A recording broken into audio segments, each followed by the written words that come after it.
দেখুন, ফরচুন বরিশাল যখন 124 রান করেছে তারপরে এই ম্যাচ জয়ের সম্ভাবনা থেকে তাদেরকে খারিজ করে দেওয়া যায়।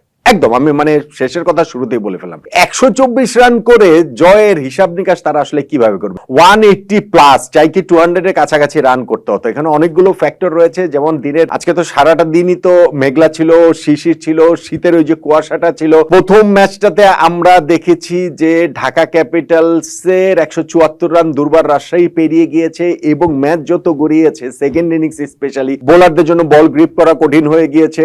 ডিউ ফ্যাক্টরটা এখানে কাজে এসেছে।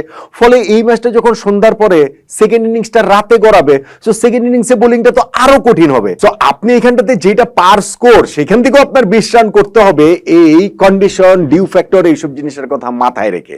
সো পার স্কোর থেকে কোথায় 20 রান বেশি করবে ফরচুন বরিশাল তা না, পার স্কোর থেকে আমার মনে হয় অন্তত পক্ষে 50টা রান তারা কম করেছে। তো জিতবে কিভাবে? 124 রান করে কি জেতা যায় নাকি?